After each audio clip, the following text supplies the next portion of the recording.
You arrived back home. Robbie arrived back here at the boat with our friends Catherine and John aboard SV. Meanwhile, pretty quickly, they wanted to take a trip inland, so they invited us to go by car with them inland. Finally, we got to see what Guatemala looks like beyond the Rio Dulce. Even before starting this trip, I was a little stressed. I think I've never driven so cautious in my life.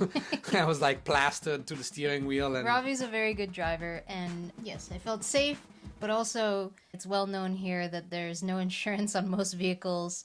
We discovered that actually in that time period, in that time frame, there was a big strike in Guatemala City because the government was trying to impose mandatory insurance on vehicles, and nobody can afford it. Mandatory private insurance, yes. The government at the same time didn't offer the mandatory insurance through the government plan to basically offer cheap, affordable insurance, so people rioted in Guatemala City. I wouldn't say they rioted. They striked.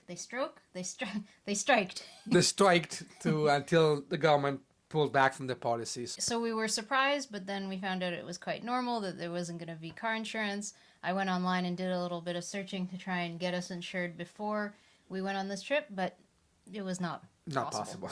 I'm not sure how that works if you rent a car from, say, the airport, if you land in Guatemala by plane and you were... Yes, the big usual Hertz and all those companies that maybe that would be insured. Yeah, but if you're trying to rent a car in Rio Dulce, there are no car rental companies in Rio Dulce. It's just friends of friends. Yeah. So it's quite normal to. It's always somebody's uncle or aunt or auntie or. Well, we started driving. Of course, the excitement was like, yeah, road trip, let's go, and that excitement lasted about half an hour, 45 minutes. Oof! It was a 2-truck collision. Mm-hmm. So they probably hit and then twisted. Yeah. Both trucks twisted. We've been waiting for about 2.5 hours, 3 hours, and now we're finally getting through. Near Morelos, there was an accident, and that caused us to be caught in a huge traffic jam that lasted, I would say, almost 4 hours. We were stuck 4 hours. Only 3.5 hours, yeah. 3.5 hours, pretty 4. Good. And people get much worse. People get stuck in that. People get stuck for 8, 9, 10. The other day, the people got stuck for 24 hours, but that was due to another strike. But what do you think of the road between... The road between Frontera Rio Dulce to Guatemala is fairly decent. It's a good road. Main issue I had with the road is that it's the main road between the major harbor and Guatemala City. So everything moves, and like 90% of the traffic is semis. It's just transportation. It's just transportation. Of goods. Yeah, it's transportation of goods. They do not have a customs office in Puerto Barrios. So everything has to go to Guatemala City, pass the customs, and then get shipped back to this area. So the semi-traffic is particularly bad. It's just truck after truck after truck. And there are a lot of traffic accidents. If they happen, it's a big truck blocking the whole lane. Yeah. It's a single lane on each side. And so while the quality of the road itself is good, that was our first experience driving in Guatemala, is experiencing the one-lane highway that is seems to be all around the countryside, all around the country. I found it surprisingly a lot less stressful than driving in places like India.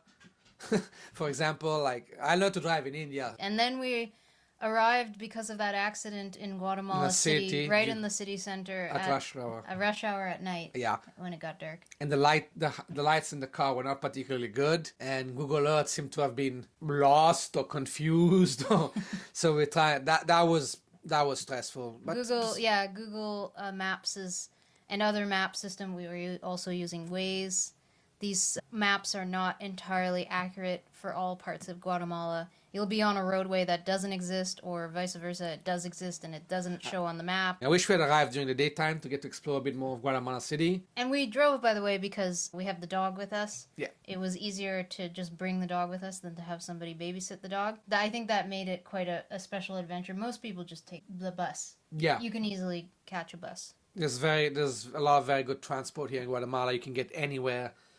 Tourist buses go anywhere in the country. There's multiple a day, so They're affordable, yeah. And they're very affordable too, so. But you can also get stuck in 4-hour, 5-hour, 6-hour traffic jams. But whether you're driving your own car or you're in the bus. Antigua. We arrived there and I was expecting to see a smoking volcano, Volcano Fuego, which is active and has been active in the last months.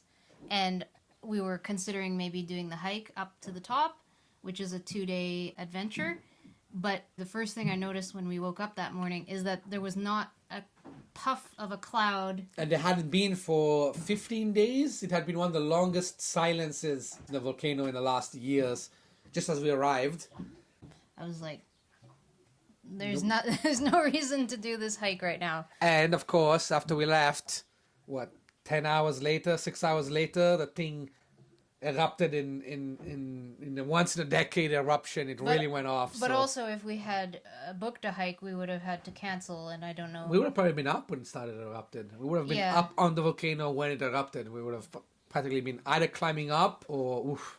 Yeah, so because it erupted basically within the 10 hours that we were in Antigua, we didn't book, luckily, because we would have had to have been evacuated, or we would have had our whatever booking we would have made would have been canceled. Yeah. No luck with doing the hike of the volcano. Instead of doing the hard hike up the volcano, we did the opposite thing, and we just meandered around the town. The town, downtown. Yeah, we meandered and looked at all the fancy boutiques around, and we went to a museum, and we got to observe all the hipsters going around. There's really good food in Antigua. Yeah, it was full of like very chic boutique restaurants.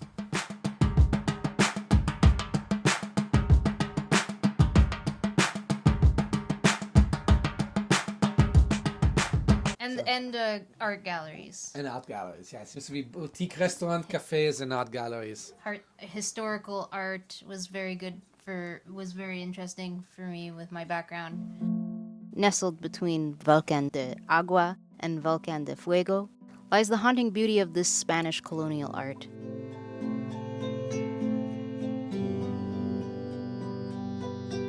Carved from dark wood, painted with somber colors, and gilded in faded gold. The Baroque style is not only weighted down by its ornate detail, but also by the weight of history. There was way more art in here than I expected. And interesting to see the condition that it's all in. Some of it in pretty good condition, some of it obviously needing restoring, and beautiful view of the volcano. I found Antigua pleasant and cool, and the weather was really pleasant. It's less humid and sticky than the Rio. Yeah, than the swamp, like we like to call it. In the center of town, we found the usual public features. So you take your water, your fresh water, you wash your clothes in there, and then it drains under into the sewer. And this is where you put your soap.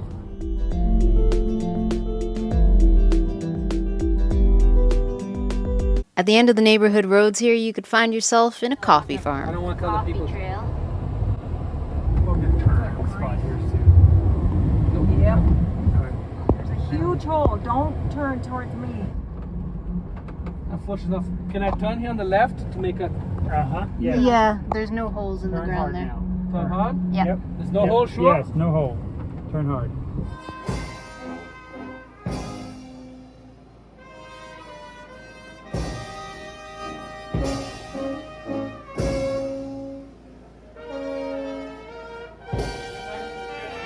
Whose funeral is it? Yours. Very smoky. Our little car was a shaky one, but it was getting us through Guatemala. We have a low fluid on the steering. There's a horrible thump that comes when I turn. And yeah, it's kind of good. What did you fill up that?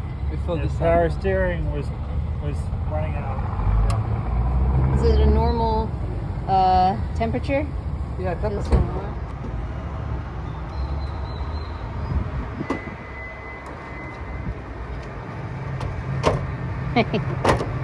And then we decided to take the northern route back because we thought, why are we taking the main shipping route via Puerto Barrios? Yeah, basically the trucking expressways. So Yeah.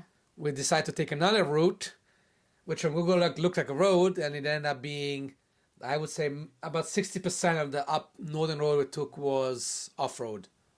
Gravel road. It was a gravel road. It was not really gravel. There was no gravel. It was basically off-road. Yeah, a dirt or gravel road, and each town had pavement, and then you would leave a town, and then the road would go back to gravel road again, or dirt road. And we were extremely lucky it had been dry for months.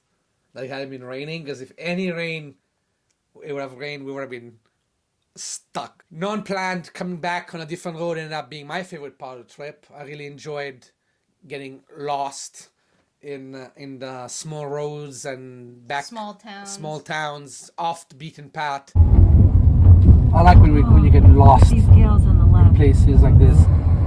Wow, this is amazing. mines that are Mines open. and farm, lots and lots of greenhouses, lots of farming in the middle of nowhere.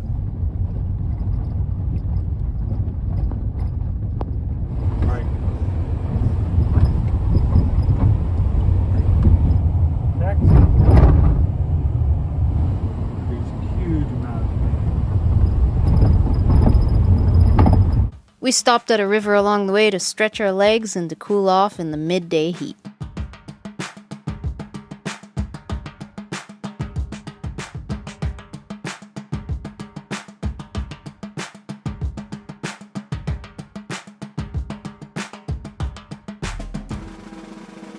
So driving in Guatemala, yay or nay? I would say yay. You didn't find that it was too draining, too... No, I found driving Guatemala pretty relaxing. I think because beside the trucks, once you get off the main truck, there is actually not that much traffic. Not many people have cars here. So you would recommend not taking the main proper route? No, I would say I would go and come back to the back road in the dry season. In the wet season, I don't know if I would do the back road unless you have proper four-wheel drive, Land Rover, Land Cruiser. Yeah. It's relaxing, but you have to have the right vehicle. Equipment, yeah. So basically, compared to India, Compared to India, yes. compared to Southeast Asia, Guatemala driving, great. Yeah, Guatemala, if you come to Guatemala, rent a car, go for a drive, enjoy. And you find beautiful surprises. Like we found an amazing little national park in the middle of nowhere, and we got a little cabin there, and it was beautiful, and the weather was great, and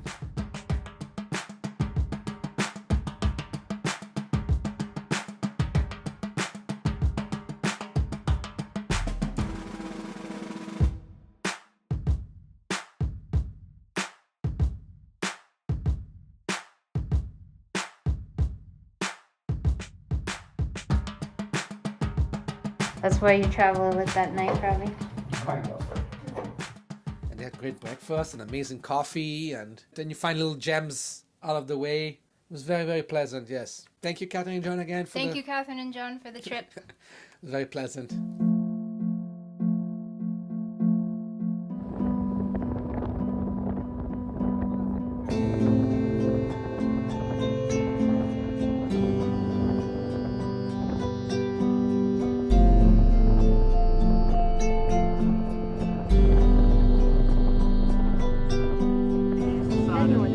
Then continue straight. Stop at the gas station. Continue straight, Up then in the slight camper.